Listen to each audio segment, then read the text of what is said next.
Assalamualaikum warahmatullahi wabarakatuh. Perkenalkan, saya Risnawati Rasak, peserta Latsar Kabupaten Kota Baru, Angkatan 9, Kelompok 2, NDH 15. Di sini saya akan menjelaskan mengenai analisis isu efektivitas kinerja individu berdasarkan tupoksi jabatan fungsional bidan. Adapun tugas pokok dari bidan adalah memberikan pelayanan kesehatan di bidang kesehatan ibu dan anak sesuai dengan Peraturan Pemberdayaan Aparatur Negara dan Reformasi Republik Indonesia Nomor 36 2019 tentang jabatan fungsional. Fungsi pokok dari bidan adalah melakukan kegiatan kebidanan yang meliputi persiapan, pelaksanaan, dan pengelolaan pelayanan kebidanan. Baiklah, tupoksi jabatan fungsional bidan dengan uraian tugas yaitu melakukan pengkajian pada ibu hamil fisiologis, menyusun perencanaan kebidanan pada ibu hamil fisiologis, memberikan asuhan kebidanan pada ibu hamil fisiologis, melakukan pengkajian pada ibu bersalin fisiologis, memberikan asuhan kala 1, kala 2, kala 3, kala 4 pada persalinan fisiologis, melakukan pengkajian pada ibu nifas fisiologis, melakukan asuhan kebidanan pada ibu nifas fisiologis, melakukan persiapan pra-operasi obstetrik ginekologi di rumah sakit, memberikan komunikasi, informasi, dan edukasi tentang kesehatan ibu dan anak pada individu atau keluarga sesuai dengan kebutuhan, melakukan fasilitas inisiasi menyusui dini atau IMD, melakukan asuhan neonatal esensial.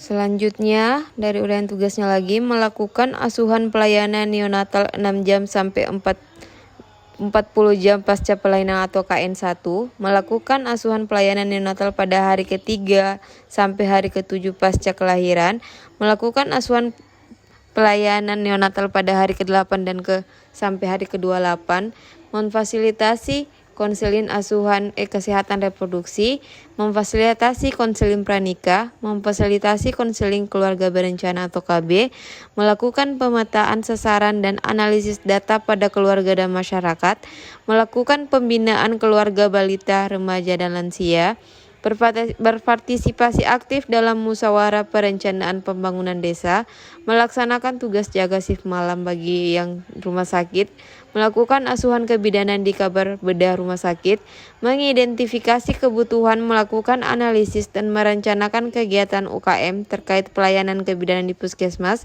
melakukan pemantauan pelaksanaan persalinan dan pencegahan komplikasi, melakukan monitoring dan evaluasi asuhan kebidanan di tingkat puskesmas, melakukan screening pencegahan penularan HIV, sifilis, hepatitis dari ibu ke anak.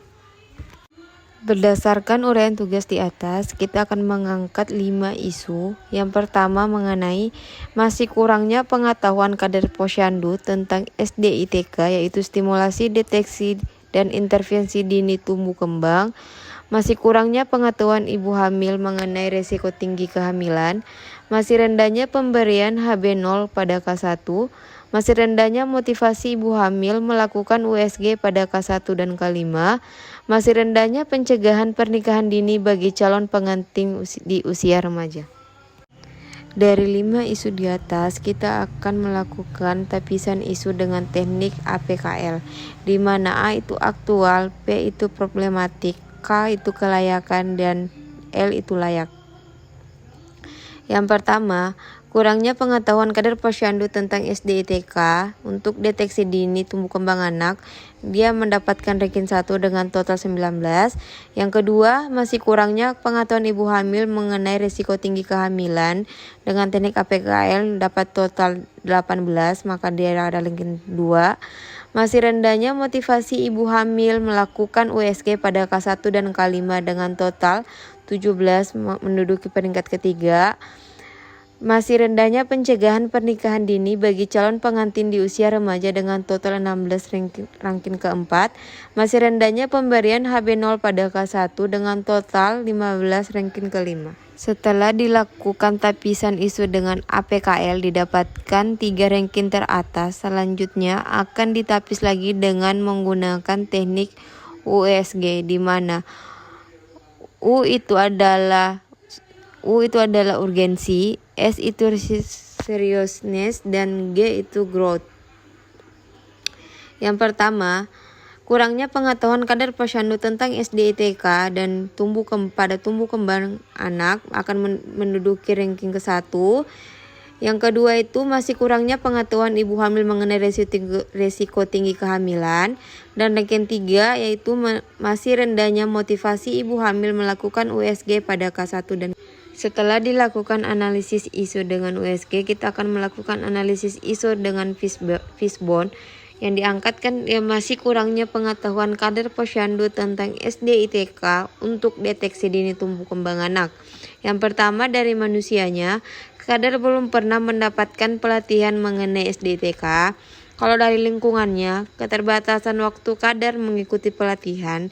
Dari metode, kurangnya informasi petugas secara lengkap. Dari bahannya, media informasi belum lengkap.